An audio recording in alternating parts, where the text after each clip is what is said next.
The following is a presentation of Morning Drive Media.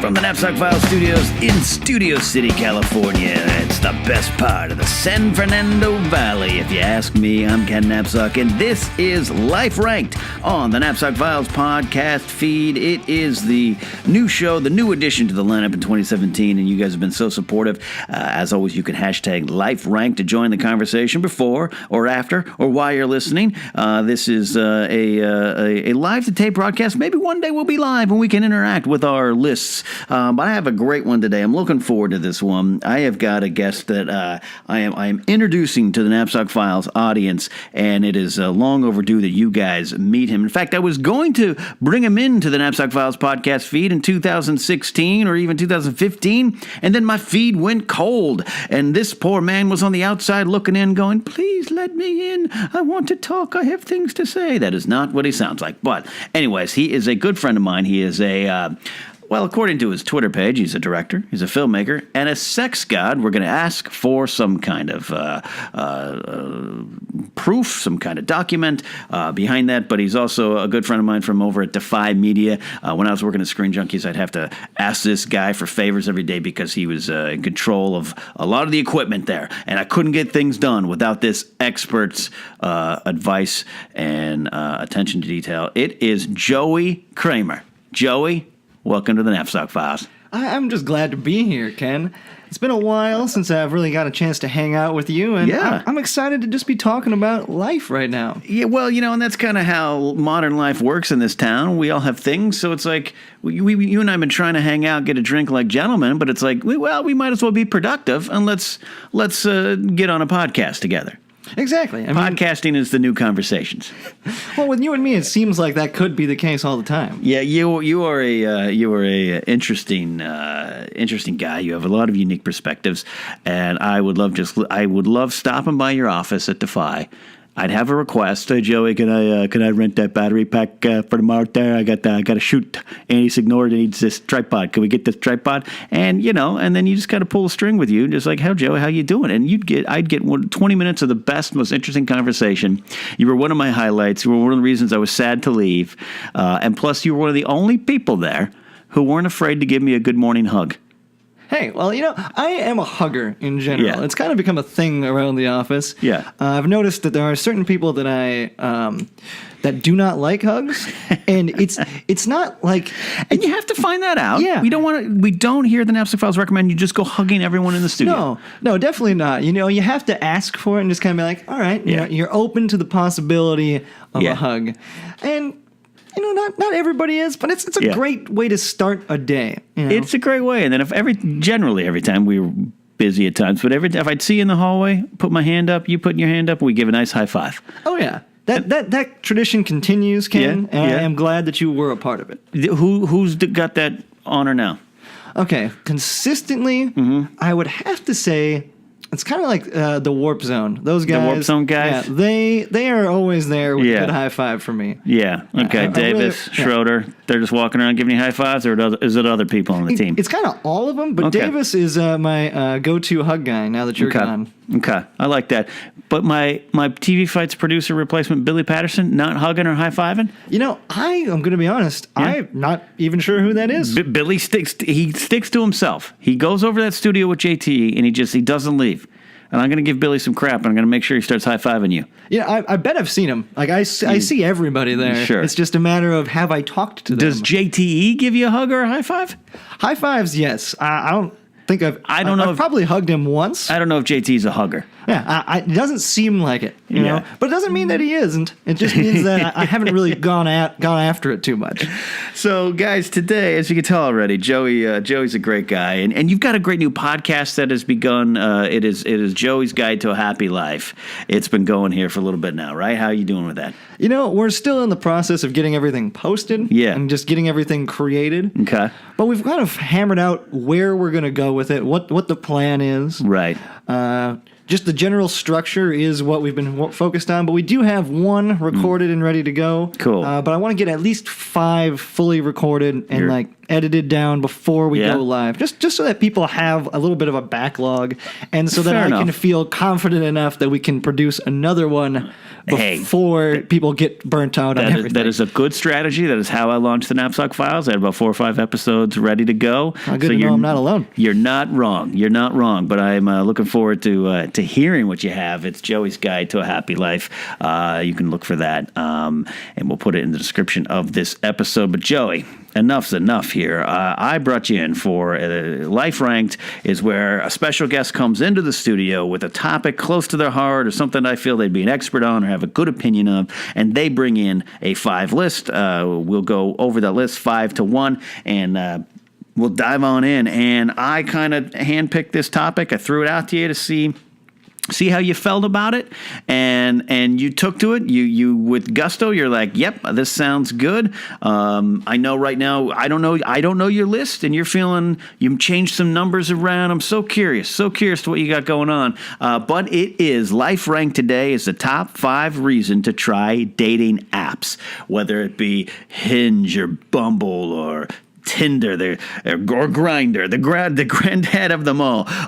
There's so many. The dating has become social media. Dating has become a swipe left or a swipe right. And for someone like me who doesn't date much, number 1, and 2 is kind of always would have done it in a classic sense or has done it in a classic sense. I've been on these things from time to time. Mm-hmm. I've swiped right. I've swiped left like the rest of them. And it is a scary universe. But you, sir, when you're treated to a follow on Twitter, when you follow Joey at Razor Crank on Twitter, you're always got some dates going on, and you're always and you're not in like a braggadocious. You're like, got a date tonight. Swipe right, made a match. We're gonna go try something, and I'm fascinated because you. And there's times where you're like, well, that one didn't go well, but the next weekend I'd see you posting again. You're heading back out, so I'm so curious. You seem to have found an avenue to have some fun, fulfilling, and sometimes trying dates, and that's how you learn and that's how you grow. So that is today's topic. If you're up for it, Joey, top 5 reasons to try dating apps.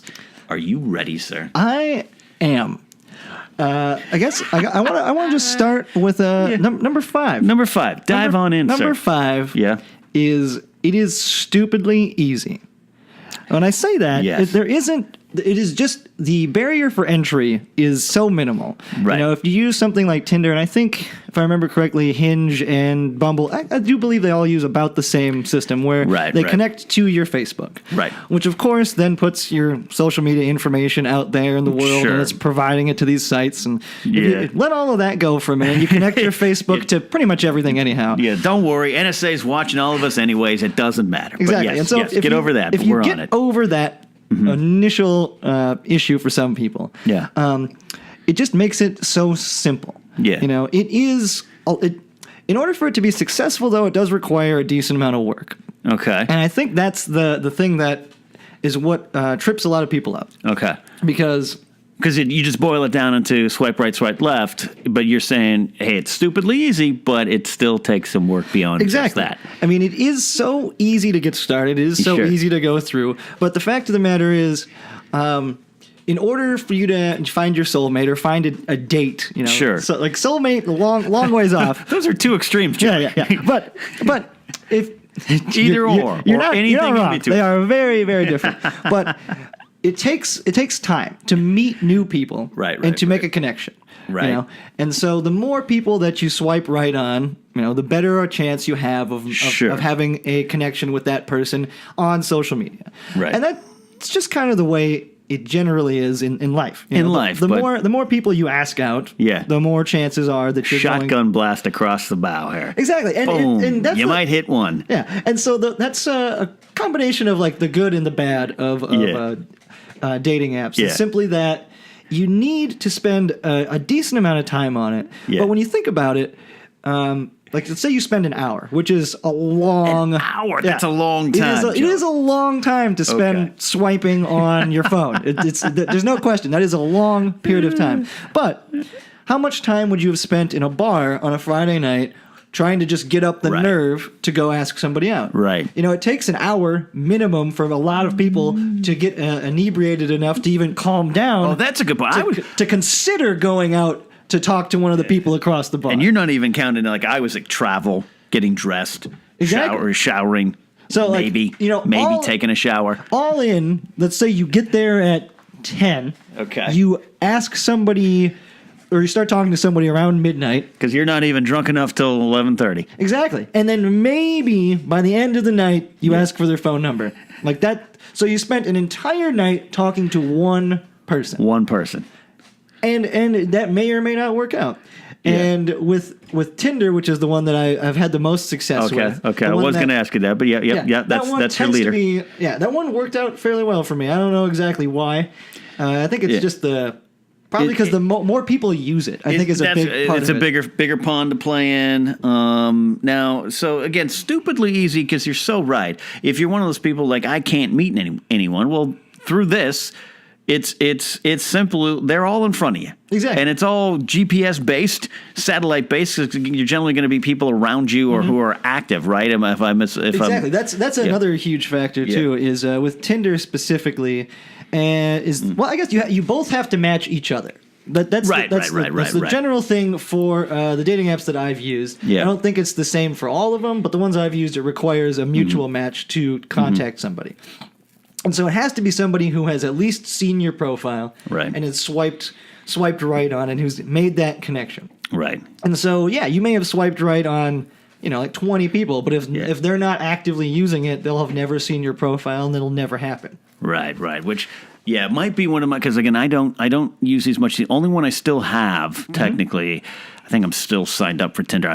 It's not on my phone, but I have that one Bumble, which is a little different. I had that on a while ago, and I checked back in, and there was a match from a long time ago that was just sitting there. This poor woman, hey, how are you? And a blank from me for months, and she's probably an asshole. But I'm not active on it. I'm not doing that.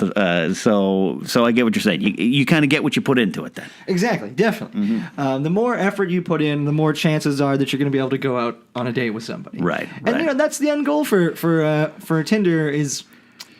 Or for dating apps in general, I think anyhow, is if you're not on it to actually physically go out on a date with somebody, then what's the point of being on it? Right, right. And so I'm the jerk here. I understand. Yeah. And so you didn't see because it's an audio podcast. Joey just kind of nodded at me like, you're messing up the system, dude. Well, exactly. It's if you're not active, it's just like when you go out to a bar or go to any event, right? If you go and hit on somebody who's not out there to be dating, it's completely ineffective. Whereas Tinder and other apps tend to just narrow that down for you for the most part. It gives you more of a chance to interact with somebody who actually wants to go out on a date. Your cards are on the table, so to speak. Exactly. Right? You don't have to wade through the waters at a bar, at a social setting, at a party, or something like that. You're hey, this is what I'm, in theory, unless you're a jerk like me, in theory, your profile shows up because you are open to the idea of getting a raspberry phosphate with me. Exactly. And you're within like 10 square miles of where I happen to be right now. Yeah, absolutely. You can definitely change that setting. And after I got rid of my car, I got really lazy about trying to go see people. Sure. So I just set it to like 3 miles. And it turns out when you live in Hollywood, there's still a lot of people. Still a lot. But Joey, your soulmate could be 4 miles away. Well, it's true, but they're not my soulmate if I never meet them. Oh, okay. That's a good way to look at it. So that's number 5. That's number 5. It is stupidly easy. Yeah. It is incredibly easy. Incredibly easy. Number 4. Number 4 is that in my personal experience, I'm a bit of an extrovert, which is probably how we became friends in the first place. Because I'm an introvert, and you were just like, hey, how you doing? How's it going, man? We're going to be friends. You were the first person at Defy, other than my immediate co-workers at Screen Junkies, that I struck up any kind of friendship with. Well, I feel all good about myself. I'm just blushing a little bit. You should. But as a bit of an extrovert, I enjoy meeting people. That is the thing that I like to do. Which seems like to be a key thing to being a good dater. Exactly. I've said exactly way too many times. There's like a drinking game built into myself when I re-listen to this about how many times I said that. But you are correct. That in order to enjoy just going out on dates, you have to be more of an extrovert. You have to be. You got me so excited I'm hitting my own mic. you have to kind of be the one pushing it. Okay. Because it's really or if you're not the one pushing it, you have to find somebody else who is. Right. You both can't be introverts trying to communicate on social media and get a date going. Somebody has to move it forward. Right. And that tends to be me. And for a lot of the dating apps, unlike Bumble, which is kind of reversed, it's more often than not the guy sends the first message. Which tends to just be socially how it is in the United States as well, when just asking out.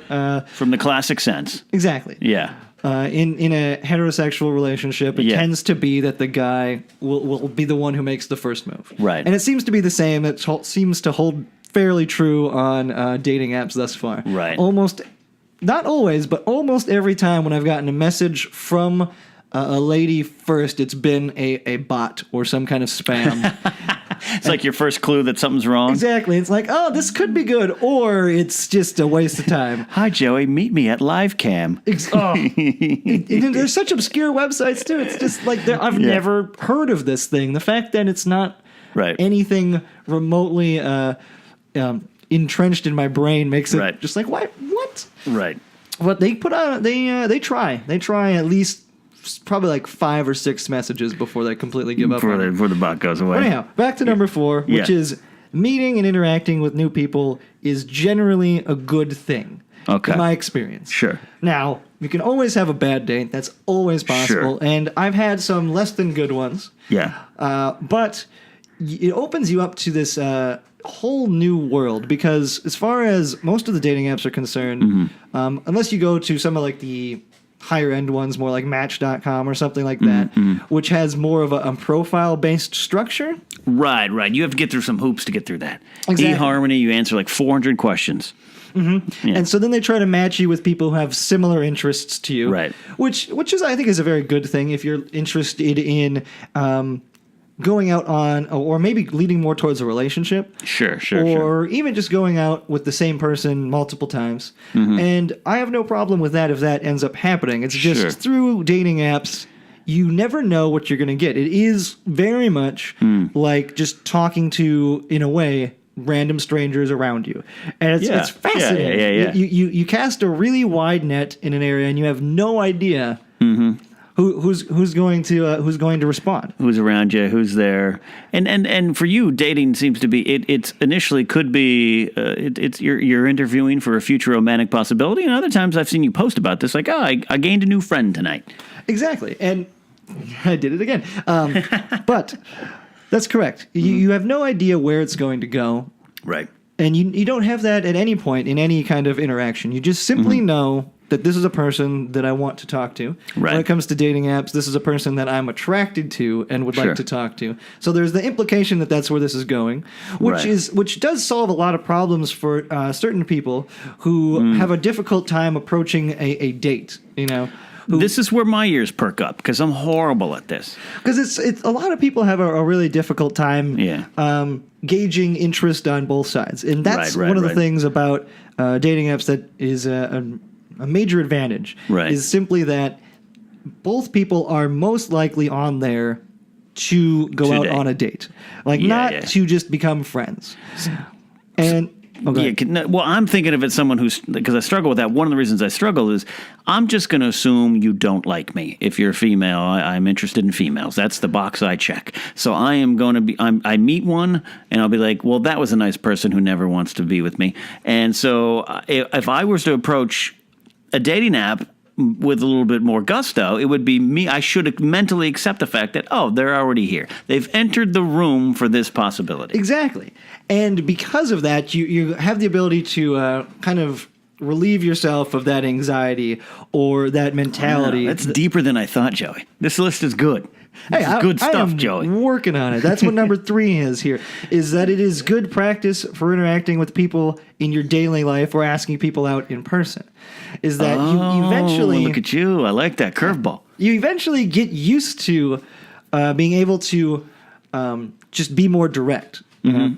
Because that is in my experience, the best approach with dating apps is just to, after a brief conversation, or sometimes just I get really gutsy and just ask them out immediately. Right then and there, right? Which, that has mixed responses. But at least when you put it out there immediately, there's no dancing around the subject. Right. It's just like, hey, I definitely want to go out on a date with you. Right. Like that is the whole point here. There's no confusion, no gray areas. Exactly. My problem is like 5 years into a friendship, I'm like, hey, I love you. Like, and so it's not clear. Yeah, that one's a little tricky. That's a different show for sure, but yeah, it's tricky. What you're saying is, hey, you know from right from the start. But what I like about this number 3 that you've got here is you're saying, that you got this future tech-driven dating, but you can then use it to force yourself to learn a skill or enhance a skill to function more in a regular life. Then maybe I might be asking someone out at a party because I've been so used to it from an app. Definitely. That's smart, Joey. And I've experienced that in my own life now. Okay. Is that once I got over the fact that you don't know what people are bringing to the table. Right. So the only way that other people are going to know what your interests are, what you want, is by being direct about it. Right. There was this one time at an event. Oh my God, I'm not going to be able to remember what it's called, and that's going to drive me insane. It's all right. But it was a comedy event. And there was just a whole bunch of people around me, and I just kind of got isolated and started thinking, man, nobody here wants to talk to me. I'm having a really You're bad in your head. time. You just get in there, and it just keeps going around and around. Then after about 10 minutes of just driving myself insane, it occurred to me very simply and very plainly, just getting punched in the face like, hey, nobody's talking to you because you're not talking to anybody. It's an introvert's nightmare to realize that truth. And it's such a painfully obvious thing. Yes, it is. Yes. There's no way around it. And that's what I came to realize with dating through dating apps is the same thing. You're not going out on dates because you're not asking people out on dates. Right. There's just no way around it. That is exactly why it's not happening. You're making it very hard for me to justify my loneliness, Joey. Because it's all on my side. No one likes me because I don't leave my room. That would make it difficult. Yeah. But with a dating app, you could get there. I don't need to even leave my room. Exactly. If you've got Wi-Fi, you can pull this off. Got a good data plan. You could be on the road to romantic success. So that is number 3. Say it again. That was number 3. It's good practice for interacting with people in your daily life or asking people out in person. I like that. I like the practice aspect. Excuse me. Number 2. It's a great excuse to try something you would normally not do in your day-to-day life. Okay. I'm listening. When I go out on a date off of a dating app specifically, or any date in general, really. Yeah. Because you don't know them particularly well in most situations, it's someone you've initially asked out. Yeah. It's a little different when it's someone you've known for a while, but in the very beginning, for a lot of dates, people want to go to dinner or something and get to know them, which is fine. That's not a bad strategy. But for me, I don't want to go out on a date and have it entirely contingent on how well we interact. Because that can set it up for failure. Because if you guys don't really click, you might not have a good time, and you'll feel as if you've wasted the whole evening. And by wasting the whole evening and getting into your own head about it, you're less likely to go out on another date. Right. So I prefer to choose something that I haven't done before. Or if you're going to go to a restaurant you've never been to before. This is fascinating stuff here. Yeah, one of the my favorite ones that I did was we went bouldering, which is a thing that I didn't even know was I am not familiar with that. Well, it's rock climbing indoors, except you don't have harnesses. So oh wow, yeah. So the ceiling isn't nearly as high. Okay, but the floor is like 4 feet deep of padding. Oh, nice. So it's like falling onto kind of like a mat, like a enhanced wrestling mat. Basically. Yeah, it's like a calculated risk. You're gonna fall. You might fall, but you're gonna be okay. Very much Which so. is really what love is about, Joey. Ooh. Look at that, Ken. Turn a phrase, my friend.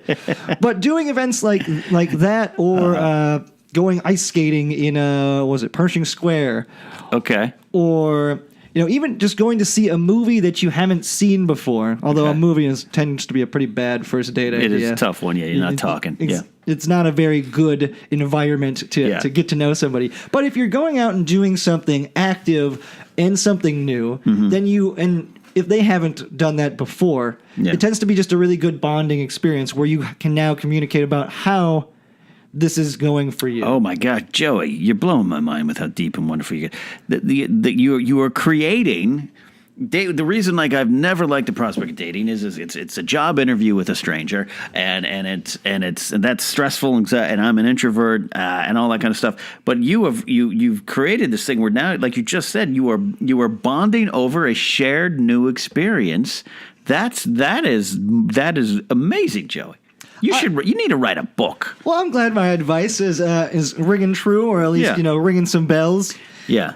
Because a big part of my experiences has just been the more that I've done it, the more that I've gotten better at dates. Yeah. That it is a difficult thing to get good at because, like you just described, it can always feel like a job interview. A date with someone from a dating app is very much like date 0.5. It's not even the first date. If you met somebody in person, even just meeting them in a bar or in a club or at some kind of party or friends event, you have that in common already. Right. You both independently went to this same place. Right. Probably for similar reasons. If you went to see a band that was performing there, you both probably liked the band. You went to see a comic, you both probably liked that comedian. You have some similar shared interests. And with the way that a lot of the mobile dating apps are set up, you don't really have that for the most part. And you definitely didn't have any initial interaction that showcases that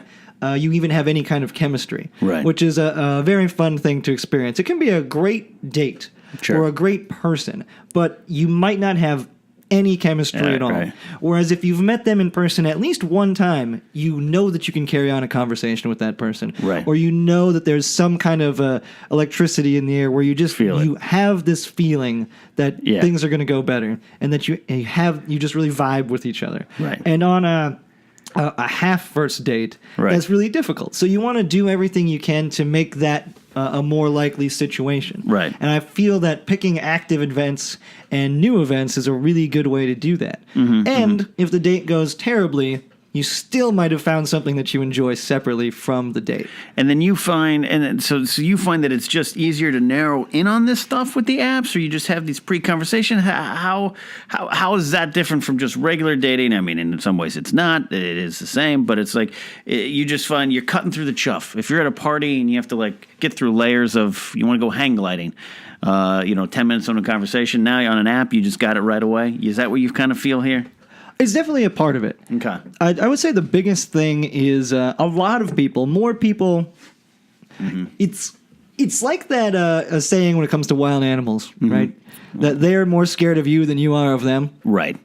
And it tends to be that thing with just social interactions in general. You are both, if you're both looking at each other from across the room or you're interested in each other, there's a significant amount of anxiety involved. Sure. And a dating app tends to take a lot of that out. You're only putting yourself on the line as far as you want to. Right. You don't have that barrier that you have to get through because you're already, like we said earlier, at that same page of we are going on this date. Or at least we're both interested in each other. It's just like the advantage that you have in high school or college or when a friend sets you up. You tell your friend, hey, your roommate is beautiful and I would love to go on a date with her sometime. It can even just be in passing. And then your friend is just looks into it for you. Hey, you like this friend of mine? Hey. How do you think of this person? Check some boxes. Yeah. And then you find out, oh man, we're both interested in each other. Yeah. Just having that moment amongst your friends or family or any situation that comes up, it gives you that kind of confidence going in. Right. Which then allows you more often than not to be yourself. Gotcha. If you're able to be yourself, then you're more likely to not necessarily have a successful date because you have no idea how well you actually are going to match, Right. but you'll be more confident with the outcome. Right. Because if you are able to actually be yourself, then even if it doesn't go well, you're able to realize, well, that's because we didn't match, not because of something that I did. Right. Okay. And so just setting yourself up with as many advantages as you can on your own mental side. You're hedging a bet here. Is the best way to go. Yeah. And dating apps give you that opportunity because you both had to swipe right on each other. You both had to continue the conversation. There was something there in the beginning. There's something, a twinkle in your eye on that profile picture that drew you to her and her to you, and you're starting from that base. I get it. That's awesome. You're swiping right. That's a start. There's something there. And then you can go hang gliding, right? Exactly. I don't know why I want to go hang gliding on dates. It doesn't seem like a good date idea. It could be fantastic, though. That's one of those things that I haven't ever been hang gliding. That should be one of my next dates. It seems like that should be that. I want to report next time. If some, and that's another thing too. Yeah. Is if somebody agrees to go hang gliding. Sure. That's already a really good sign because simply they are willing to put themselves that far out there. Right. And if you're actually willing to do that as well, that's the key thing. You can't say that this is something you want to do. And right. I wouldn't. I wouldn't be hang gliding. That wouldn't be. It'd be something later on. You guys have worked to that point sixth date, maybe. Okay. Yeah, maybe sixth date. So recap, Joey. Read off your first four lists. All right. This is the top 5 reasons to try a dating app. It is stupidly easy. Stupidly easy. It's right there in front of you. Meeting new people is usually and generally a good thing. Right. It is good practice for interacting with people in your daily life or transitioning to asking someone out in person. I love that one. It's a great excuse to try something you normally wouldn't do. Okay. And then number 1, for me, is that putting yourself totally out there with no real consequences on your daily life is a good way to figure out who you are, who people think you are, and who you want to be seen as. Wow. It's a pretty deep one, but I get it, but take me through it. That is deep. The big thing is, on a dating app, you get to project who you want to be. Sure. Or who you think other people want you to be. Okay. And then when you actually get there, you tend to be able to find out rather quickly if that's who people actually think you are. Wow. If you don't present as if the person you are in your profile, they know rather quickly, and it's the same thing in reverse. Yeah. You are very aware that they are not who they've said they are. Right. Rather immediately. It doesn't take long for that to be figured out. So if I put on a secret agent, they're going to find out pretty damn quick I ain't no secret agent. Unless you are incredibly good at lying. True, which might make me a good secret agent. So it's very possible. Right, but I get it. So yeah, it's all about what you're putting in that profile. Like social media, we put our best life forward. All our Instagram pictures are filtered and pretty. But we get to choose that, and then who? Correct me if I'm wrong. Then you're putting yourself out there as that persona or that person, or not fake, just what you want to be seen as, and then they're attracted to that. And if you don't deliver to that expectation, And then it's like, well, then who was I trying to be? It's a very good reality check on the difference between who you want to be and who you actually are. They can be very, very different. You don't know until you get an outside perspective because your closest friends don't tend to tell you. Sure. Your closest friends will hopefully tell you, but anyone that's not in that top 3 best friends scenario, they don't recognize what you're trying to be and who you are and how far you are from your actual goals. Right. And so getting that completely objective perspective is a very a good reality check, as I said, a good moment to just step back and realize. And then along with that, you also have this ability to kind of test the waters of who you want to be.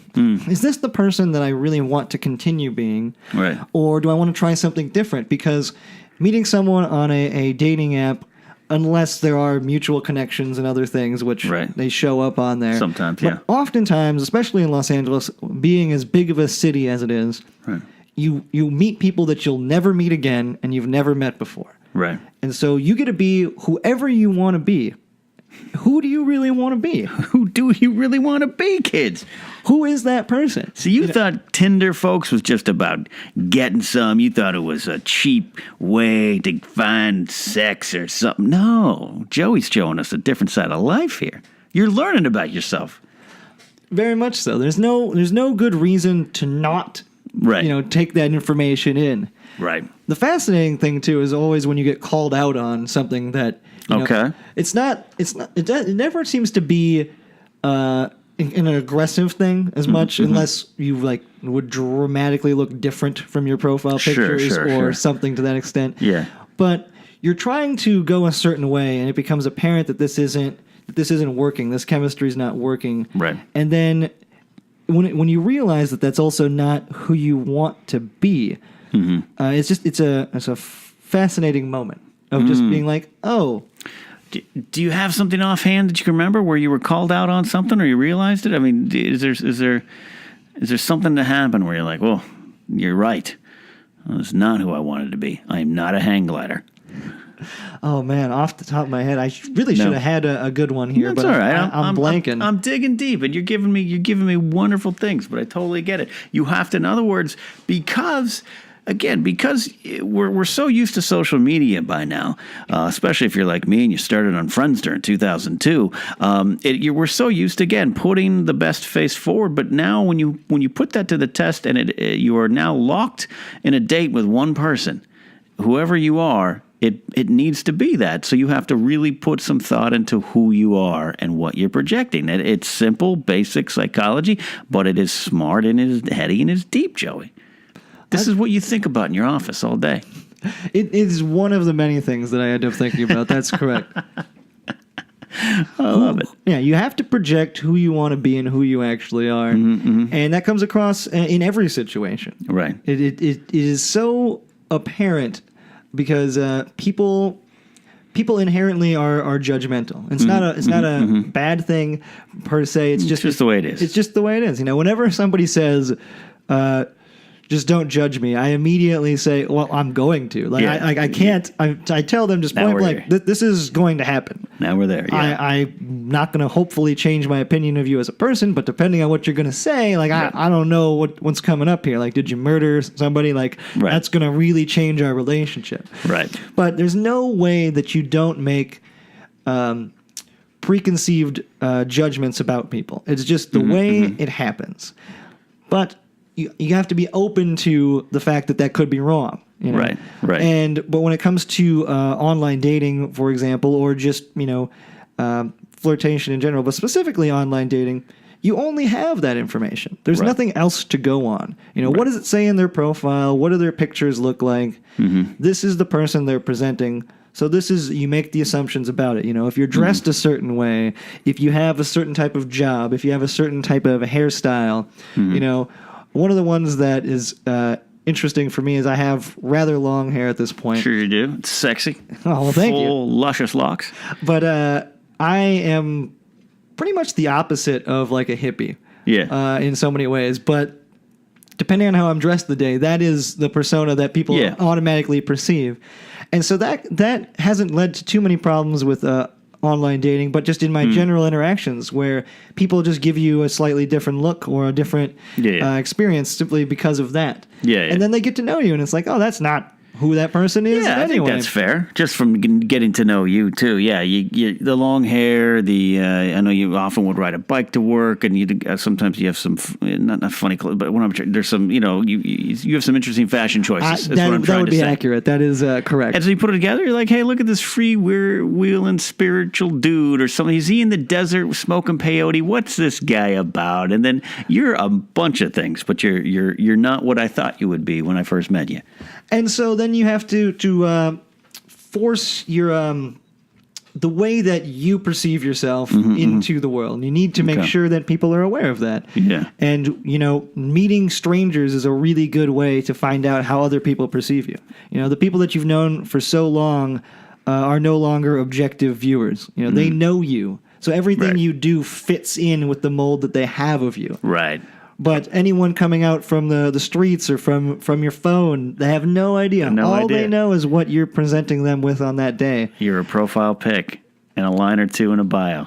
Mm-hmm. And it's a great experience to just have that interaction. Have it there and getting deep. And folks, you have to decide, what do you want that 2-sentence bio to be in your life? That is deep, Joey. This is what I wanted from you. Oh, good. I didn't want funny stories about going to Chili's on dates. I wanted to know what drives you, because I've watched this from afar for a year and a half working at Defy, just mesmerized and in awe of your ability to just be like, I'm going tonight to rock climb. I'm going to go in a ball pit for a date. We're going to go to Burger King and then jump in a ball pit because that's what I want to do. That's not a real world story. I'm just making that up. And to see the thought you put into it and what you're getting out of it, it's pretty impressive. Well, I didn't think of it that way, but once again, you get a new perspective when you talk to people.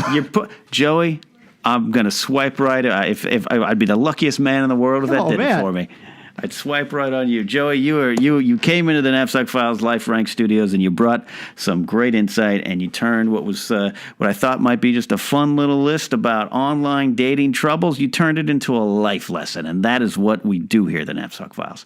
Well, I'm glad to have been a part of it. That's for sure. You're in the fold now, man. You used to listen every day. You tell me, I like your show today. Well, now you're the one spitting out the advice. This is great. It's fine. It's great to finally be a part of it. I think I also now support you on Patreon as well. You do. I'll give you some money in return right now. I'll give you some money in return right now. Joey, I cannot thank you enough for coming on to Life Ranked. If you're out there listening and you've got some Tinder dating stories, if you learned something from Joey, you can go on to Twitter, use the hashtag Life Ranked, and follow Joey at Razor Crank, just like it sounds. Razor like you shaved your face, and a crank like you're cranking a car tire, and you're going to change that tire. Razor Crank, Joey Kramer, and follow me at Ken Napzok, and use that hashtag Life Rank, and tell Joey, you're right, Joey, I now know that I want to go hang gliding. And Joey, I know you're working as of this recording. You're working on your podcast, getting that out there. But that is something too that I want the people to listen to. It's Joey's Guide to a Happy Life, and you can hear already this guy's got an interesting take on how to go through life, the ups and downs. You're not this overly happy dude. You've got your downs. You got your down times. I go by the office, and you'd be a little down today.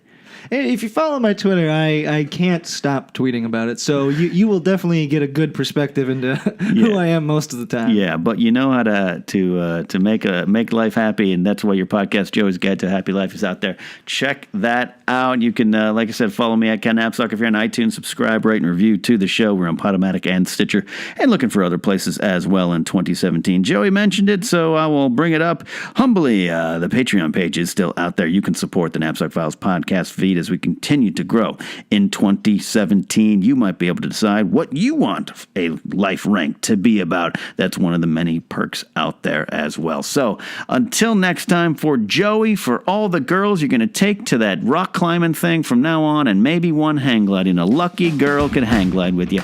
I'm Ken Napzok. We will see you next time. That is Life Ranked.